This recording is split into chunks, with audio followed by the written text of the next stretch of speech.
నమస్కారం. Reporter TV news కి స్వాగతం. హెడ్లైన్స్ చూద్దాం. అనకాపల్లిలో మంత్రి నారా లోకేష్ పర్యటన. 2000 కోట్ల పెట్టుబడితో బ్లూజెట్ హెల్త్ కేర్ కు శంకుస్థాపన.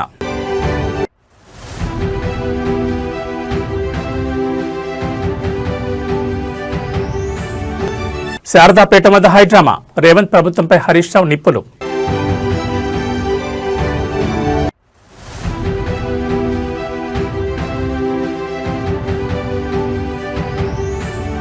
ఈ ఫార్ములా రేస్ కేసులో big twist. Senior IAS Arvind Kumar పై సస్పెన్షన్ వేటు.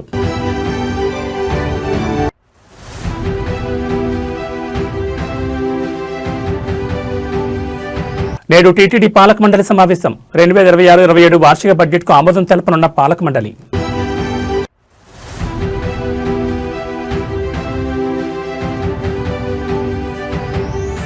Rahul Gandhi Telangana tour fix. Schedule ను విడుదల చేసిన ఏఐసీసీ. ఇక డీటెయిల్స్ చూస్తే తెలంగాణ ముఖ్యమంత్రి రేవంత్ రెడ్డి నేడు ప్రభుత్వ కార్యదర్శుల సమావేశంలో పాల్గొనున్నారు. ప్రభుత్వ ప్రాధాన్యతలను వారికి వివరించనున్నారు. వివిధ శాఖల్లో జరుగుతున్న నిర్ణయాలు, వాటి అమలుపై కార్యదర్శుల సమావేశంలో ముఖ్యమంత్రి రేవంత్ రెడ్డి చర్చించనున్నారు. కార్యదర్శులకు పథకాల అమలు, అభివృద్ధి పథకాల అమలుపై దిశానిర్దేశం చేయనున్నారు.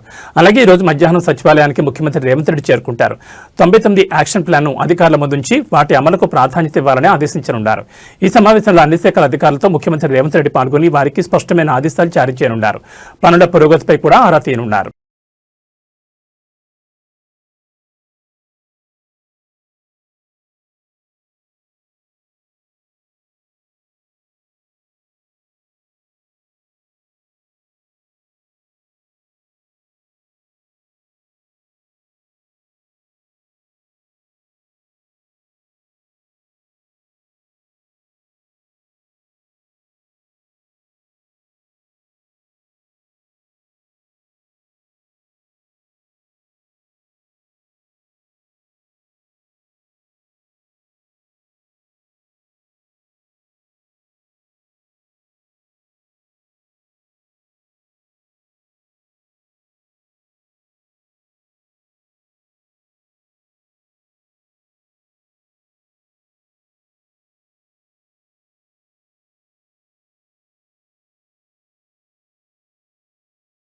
అసెంబ్లీ సమావేశాలు మార్చి 4 వాయిదా పడడంతో మంత్రి నారా లోకేష్ జిల్లాల పర్యటన చేస్తున్నారు. ఇందులో భాగంగా నేడు అనకాపల్లిలో ఆయన పర్యటించారు.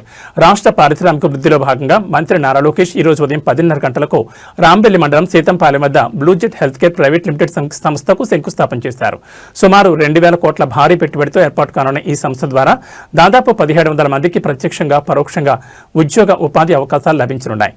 మంత్రి పర్యటన నేపథ్యంలో జిల్లా యంత్రాంగం, పోలీసు అధికారులు భారీ ఏర్పాట్లు పూర్తి చేశారు. పారిశ్రామిక కార్యక్రమాల అనంతరం సీతంపాలెం వద్ద ఏర్పాటు చేసిన వేదికపై ఒక ప్రత్యేక సమావేశం జరగనుంది. అనారోగ్యంతో బాధపడుతున్న చిన్నారి పునర్విక చికిత్స కోసం సోషల్ మీడియా వేదికగా స్పందించి సుమారు 10 కోట్లు వసూలు చేసిన ఇన్ఫ్లుయెన్సర్ను మంత్రి లోకేష్ ఈ సందర్భంగా కలిసి అభినందించనున్నారు. మానవత్వంతో చేసిన ఈ గొప్ప ప్రయత్నాన్ని కొనియాడేందుకు మంత్రి స్వయంగా ఈ భేటీని ఏర్పాటు చేసుకున్నారు.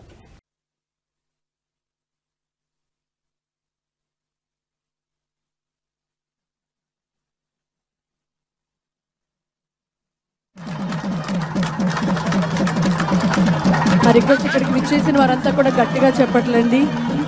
సో ఈ మూమెంట్ కోసం మనం ఈరోజు ఇక్కడ గ్యాదర్ అవ్వడం జరిగింది. Successfully ground breaking ceremony complete అయింది అండ్ అలాగే ప్లేన్ అన్వీలింగ్ కూడా జరిగింది. సో ఐ రిక్వెస్ట్ ఎవ్రీవన్ ఇంకొకసారి please join your hands together. And ఇంకొక 5 minutes లో ఇక్కడ మన official programme Kokapet Neopolis లోని విశాఖ శారదాపేటంలో రాజశ్యామల అమ్మవారి ఆలయాన్ని ఖాళీ చేయించేందుకు రెవెన్యూ అధికారులు, పోలీసులు చేరుకున్నారు. దీంతో ఆలయం వద్ద ఉద్రిక్త వాతావరణం నెలకొంది. ఈ సంఘటనపై బీఆర్ఎస్ నాయకుడు, మాజీ మంత్రి హరీష్ రావు తీవ్ర ఆగ్రహం వ్యక్తం చేశారు. ఈ రోజు ఉదయమే మాజీ మంత్రి ఆలయం వద్దకు చేరుకున్నారు. పీఠం నిర్వాహకులను భయాందోళనకు గురి చేస్తున్నారని హరీష్ రావు విమర్శించారు. కాంగ్రెస్ ప్రభుత్వంలో కోల్చడం తప్ప మరో పని లేదని ఆయన మండిపడ్డారు.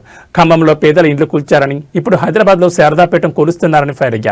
మైనింగ్ కోసం సీఎం మేనల్లుడికి భూములు కేటాయించారని, సీఎం అల్లుడికి ఇవ్వడానికి 17 ఎకరాలు దొరికాయని అని అన్నారు. శారదాపేటానికి కేటాయించిన 2 ఎకరాలు ఎందుకు లాక్కుంటున్నారని ప్రశ్నించారు. రాత్రి 11 గంటలకు పోలీసులు, ఎంఆర్ఓ వచ్చారని, తాను ఉదయం 8 గంటలకే స్థలానికి చేరుకున్నానని హరీష్ రావు చెప్పారు. తాను వచ్చేసరికి పోలీసులు, ఎంఆర్ఓ, ఆర్ఐ వెళ్లిపోయారని వ్యాఖ్యానించారు. కేసీఆర్ హయాంలో మట్టానికి భూములు కేటాయించారని కక్షతో ఇలాంటి చర్యలు తీసుకుంటున్నారని మాజీ మంత్రి ఆరోపించారు. సీఎంకు దేవుడి మీద నమ్మకం లేకపోవచ్చని, మంత్రి శ్రీధర్ బాబు అయినా చెప్పాలి కదా అని ప్రశ్నించారు. ఇక్కడ పూజలు చేయొద్దని పోలీసులు ఎలా ఆపుతారంటూ మాజీ మంత్రి హరీష్ రావు ఆగ్రహం వ్యక్తం చేశారు. ఇది నేను సమాచార హక్కు చట్టంలో ఈ కోకాపేట్లో సర్వే నంబర్ 239, 240లో మైనింగ్ కోసం ఎవరికైనా భూములు కేటాయించారా అని నేనే అడిగాను. అడిగితే ఇది ప్రభుత్వం యొక్క సమాధానం.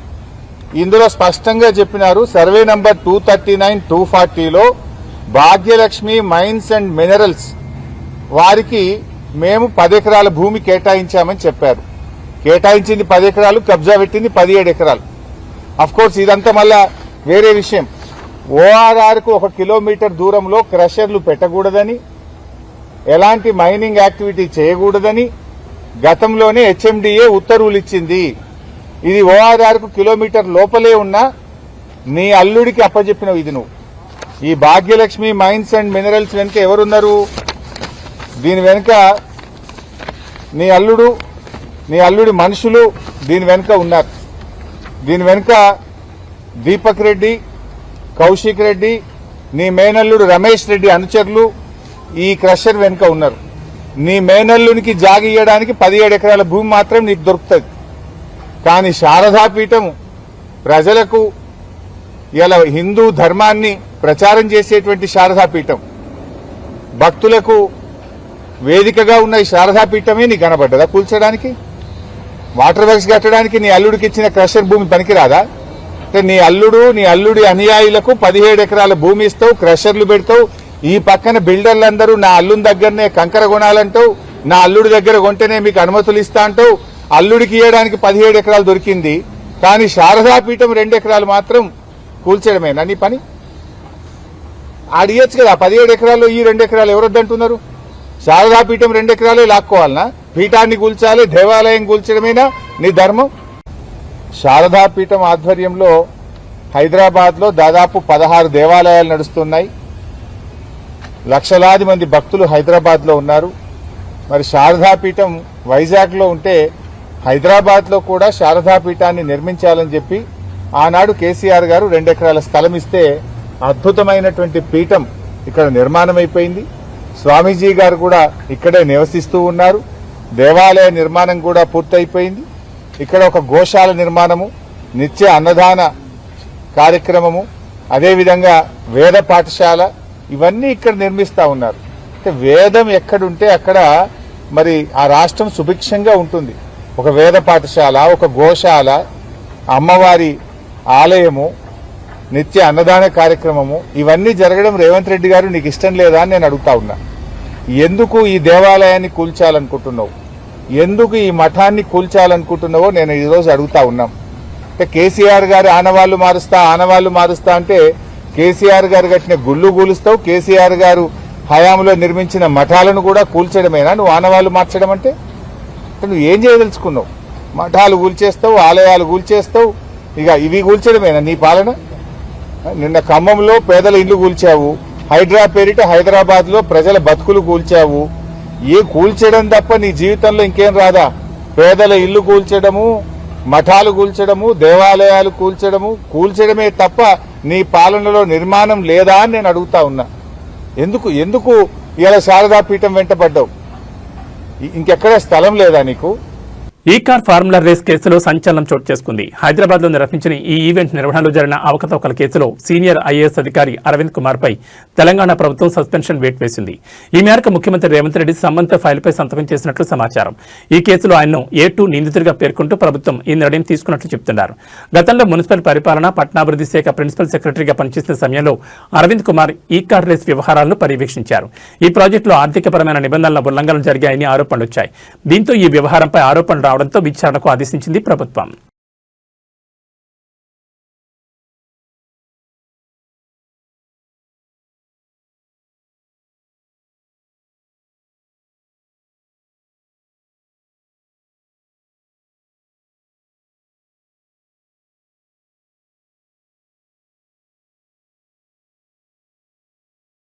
తిరుమల తిరుపతి దేవస్థానం పాలక మండలి ఈ రోజు సమావేశం కానుంది. 2026-27 వార్షిక సంవత్సరానికి 5,700 కోట్ల అంచనాతో బడ్జెట్ కి ఆమోదం తెలిపే అవకాశం ఉంది.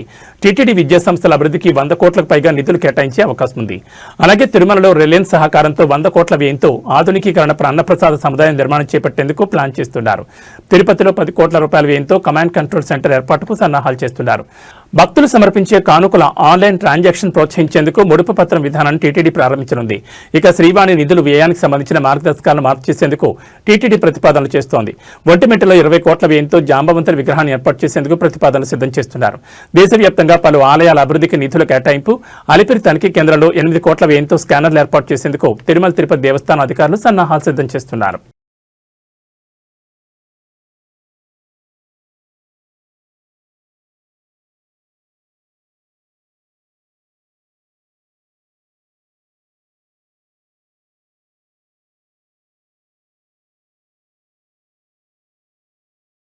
లోక్సభ ప్రతిపక్ష నేత రాహుల్ గాంధీ వచ్చే నెల మార్చి 2న తెలంగాణలో పర్యటించనున్నారు. వికారాబాద్ జిల్లా అనంతగిరిలో నిర్వహించనున్న జిల్లా కాంగ్రెస్ కమిటీ అధ్యక్షుల శిక్షణ కార్యక్రమానికి ఆయన ముఖ్య అతిథిగా హాజరు కానున్నారు. రాహుల్ గాంధీ ఒక్కరోజు పర్యటనకు సంబంధించిన పూర్తి వివరాలను ఏఐసీసీ విడుదల చేసింది. మార్చి 2న ఉదయం 7 గంటల 10 నిమిషాలకు రాహుల్ గాంధీ ఢిల్లీ ఎయిర్పోర్ట్ నుంచి ఎయిర్ ఇండియా విమానంలో బయలుదేరతారు. ఉదయం 9 గంటల 20 నిమిషాలకు హైదరాబాద్లోని శంషాబాద్ విమానాశ్రయానికి చేరుకుంటారు. అనంతరం 10 గంటలకు ఎయిర్పోర్ట్ నుంచి ప్రత్యేక హెలికాప్టర్ ద్వారా వికారాబాద్కు బయలుదేరతారు. 10:30 నుంచి సాయంత్రం 4:30 వరకు వికారాబాద్లోని అనంతగిరి హరిత రిసార్ట్స్ లో జరిగే డీసీసీ అధ్యక్షుల శిక్షణ కార్యక్రమంలో పాల్గొంటారు. రోజంతా పార్టీ బలోపేతం, భవిష్యత్ కార్యాచరణపై నాయకులకు దిశానిర్దేశం చేయనున్నారు. సాయంత్రం 4:30కి శిక్షణ ముగిసిన అనంతరం వికారాబాద్ నుంచి హెలికాప్టర్ ద్వారా తిరిగి హైదరాబాద్ చేరుకుంటారు. సాయంత్రం 5:30కి శంషాబాద్ విమానాశ్రయం నుంచి ఎయిర్ ఇండియా విమానంలో ఢిల్లీకి తిరుగు ప్రయాణమవుతారు. మరోవైపు రాహుల్ గాంధీ పర్యటన దృష్ట్యా తెలంగాణ కాంగ్రెస్ శ్రేణులు వికారాబాద్ లో భారీ ఏర్పాట్లు చేస్తున్నాయి. పర్యటన పొడవునా పటిష్టమైన భద్రతా చర్యలు చేపట్టాలని ప్రభుత్వం ఆదేశించింది.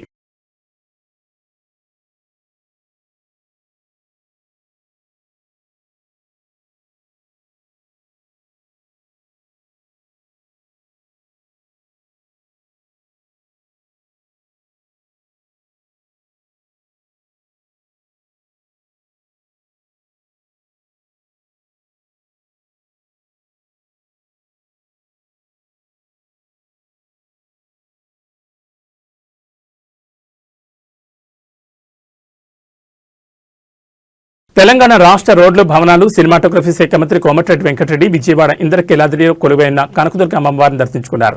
శనివారం తెల్లవారుజామున ఆలయానికి విచ్చేసిన ఆయనకు ఆలయ అర్చకులు, పాలక మండలి సభ్యులు ఘనస్వాగతం పలికారు. అనంతరం అమ్మవారిని దర్శించుకుని ప్రత్యేక పూజలు నిర్వహించారు. ఆలయ అర్చకులు ఆయనకు వేదాశీర్వచనం చేసి అమ్మవారి తీర్థప్రసాదాలు అందజేశారు. ఈ సందర్భంగా అధికారులు, పాలక మండలి సభ్యులు అమ్మవారి జ్ఞాపిక శాలువాతో మంత్రిని సత్కరించారు. ఆయన వెంట ఆదివట్ల మున్సిపల్ మాజీ చైర్మన్ నిరంజన్ రెడ్డి, పలువురు స్థానిక నేతలు ఉన్నారు.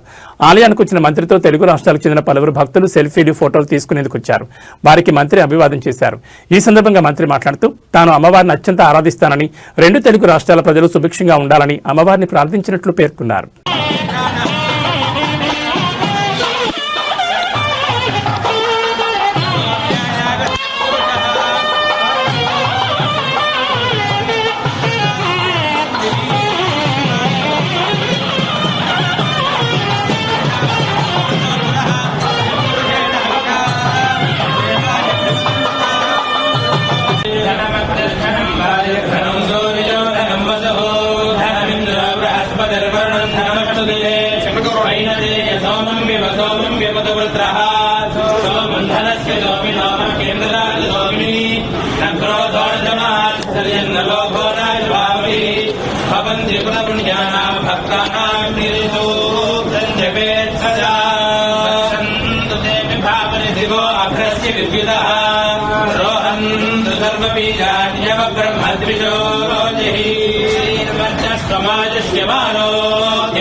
ఉమ్మడి మహబూబ్ నగర్ జిల్లా కాంగ్రెస్ రాజకీయాల్లో ముసల మొదలైంది. ఎంపీ మల్లు రవి, ఏఐసీసీ కార్యదర్శి సంపత్ కుమార్ మధ్య విభేదాలు ఇప్పుడు బహిరంగమయ్యాయి.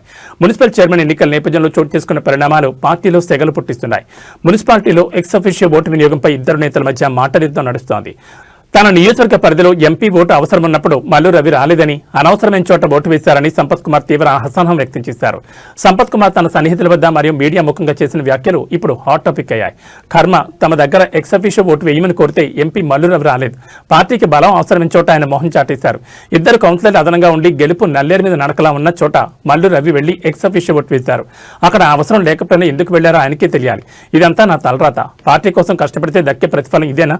వచ్చే ఎన్నికల్లో నా సత్తా ఏంటో చూసుకుంటా అంటూ ఆయన హెచ్చరికలు జారీ చేశారు. ఎక్సఫిషియల్ మెంబర్ తోటి గెలిచిర్రు. మా కర్మనో దరిద్రమో మళ్ళీ ఏమైందో ఏం రోగమో కానీ మా ఎంపీ గారు వచ్చి టై అయింది, 5-5 ఈక్వల్ వచ్చినాయంటే మా ఎంపీ మల్లురావు గారు నా దగ్గర అలంపూర్లో వచ్చి ఓటేసేది ఉండే. ఏం మాయ జరిగిందో కానీ 2 సర్ప్లస్ ఓట్లున్న కాడ పోయి ఓటేసిన ఆయన.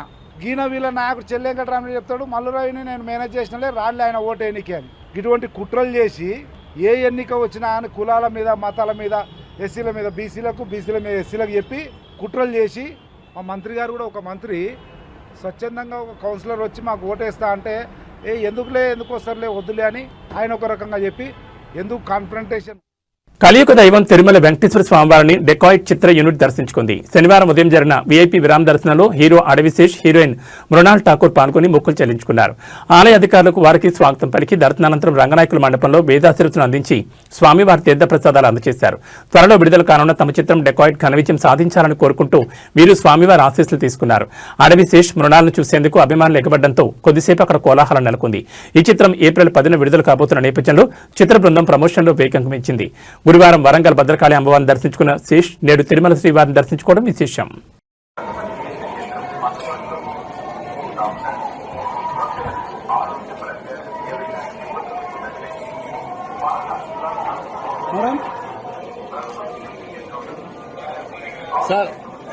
ఒకసారి మేడం మీరు కూడా ఒకసారి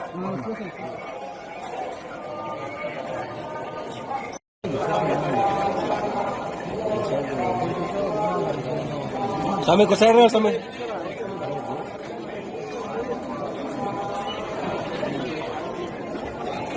मैडम साथ निलबंడి ఒక సెకండ్.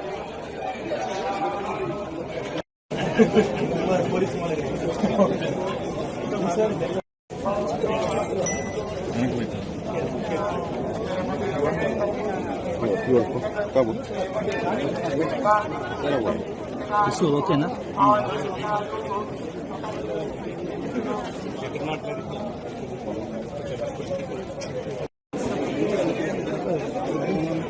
మేడం ఊరికి నావు బాగా చేసా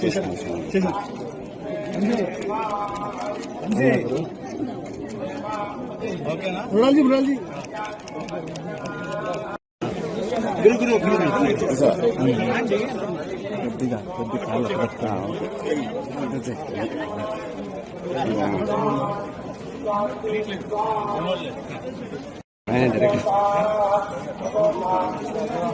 అంటే వెనక్కొచ్చాను కొంచెం వెనక్కొచ్చాను బాగా వస్తుంది.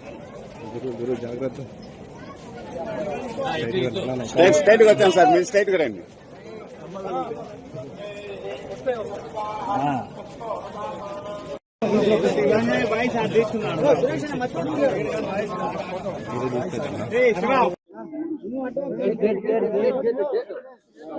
आप पहले बोले शुभ शुभ। अच्छा, मेरा फर्स्ट टाइम है यहाँ पर आई, दर्शन मिला और फिल्म का डेकॉइट के लिए प्रार्थना की। सबसे पहली बार यहाँ पर आई, मुझे बहुत अच्छा लगा, दर्शन बहुत अच्छे से हुए। बस आशा करती हूँ कि हमेशा हर साल आती रहूँ। Thank you. నిన్ననే యాక్చువల్లీ ఐఐటి తిరుపతిలో మా సినిమా రూబరు సాంగ్ లాంచ్ చేయడానికి వచ్చామండి. ఇక్కడ దాకా వచ్చినప్పుడు స్వామివారి దర్శనం అవ్వాలి కదా, సో అది లేకుండా వెళ్ళబుదే లేదు. సో ఇప్పుడు ఒక కంప్లీట్ ఫీలింగ్ వచ్చింది. ప్రసాదం కూడా చాలా బాగుంది అండ్ చాలా చాలా టేస్టీ, చాలా హ్యాపీగా జరిగిందండి, చాలా హ్యాపీగా ఉన్నాం. టీటీడీకి చూసుకున్న వాళ్ళందరికీ కూడా మా థ్యాంక్స్ అండ్ మా కృతజ్ఞతలు. Thank you so much. ఆంధ్రప్రదేశ్లో 3వ ప్రపంచ తెలుగు మహాసభలు ప్రారంభమయ్యాయి. ఏపీ శాసనసభ స్పీకర్ అయ్యన్న పాత్రుడు కోనసీమ జిల్లా అమలాపురం కిమ్స్ ప్రాంగణంలో జ్యోతి ప్రజ్వలన చేసి ఈ మహాసభలు ప్రారంభించారు. ప్రముఖ ప్రవచనకర్తలైన బ్రహ్మశ్రీ చాగంటి కోటేశ్వరరావు, గరికపాటి నరసింహారావు, ప్రముఖ సినీ రచయిత తనికెళ్ల భరణి, ఎమ్మెల్యే ఆనందరావు ఈ మహాసభలకు హాజరయ్యారు. తెలుగు మహాసభలు జరుగుతున్న ప్రాంగణానికి దివంగత నందమూరి తారక రామారావు పేరును నామకరణం చేశారు. కిమ్స్ మెడికల్ కాలేజీలో నేడు రేపు ఈ మహాసభలు జరగనుండగా ఒడిశా గవర్నర్ ఖమ్మంపాటి హరిబాబు ముఖ్య అతిథిగా హాజరు కానున్నారు. అలాగే కేంద్ర మంత్రులు రామ్మోహన్ నాయుడు, శ్రీనివాస్ వర్మ కూడా ఈ సభలకు విచ్చేయనున్నారు. తొలి రోజు సభలో చాగంటి కోటేశ్వరరావు తెలుగు భాష గొప్పతనాన్ని వివరించారు.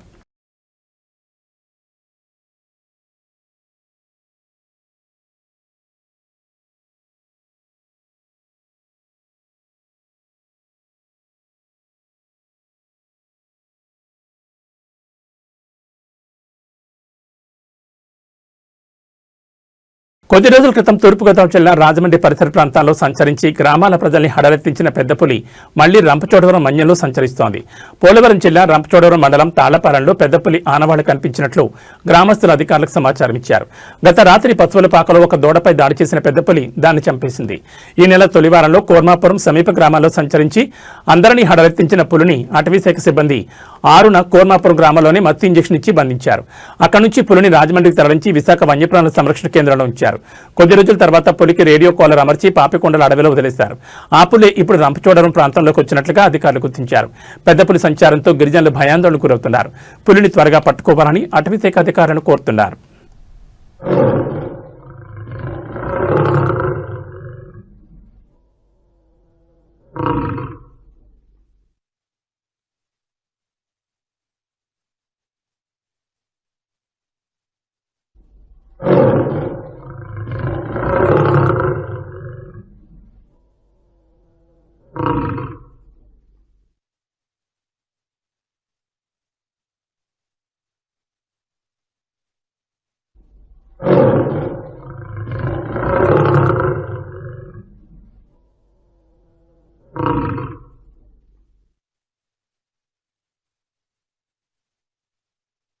సంగారెడ్డి జిల్లా సదాశివపేట NH 65పై బైపాస్ రోడ్డు వద్ద రోడ్డు ప్రమాదం చోటు చేసుకుంది. మూలమలుపు వద్ద ఆర్టీసీ బస్సు లారీ ఢీకొన్నాయి.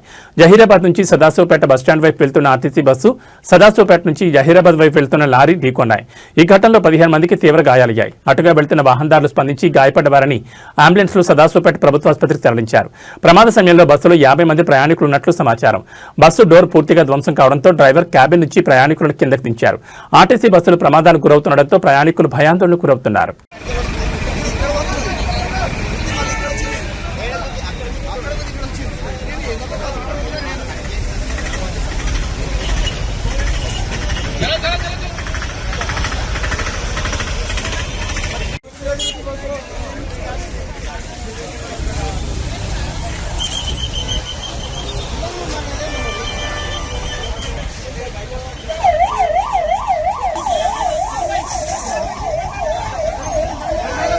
న్యూస్ ముగించే ముందు హెడ్లైన్స్ మరోసారి.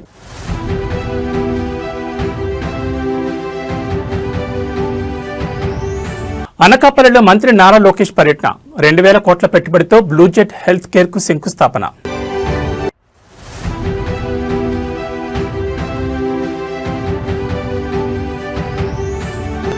శారదాపేట వద్ద హైడ్రామా, రేవంత్ ప్రభుత్వంపై హరీష్ రావు నిప్పులు.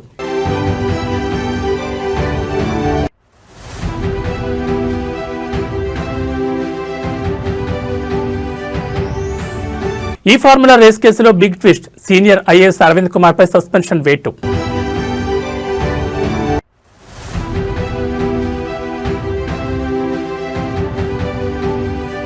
నేడు టీటీడీ పాలక మండలి సమావేశం. 2026-27 వార్షిక బడ్జెట్కు ఆమోదం తెలపనున్న పాలక మండలి.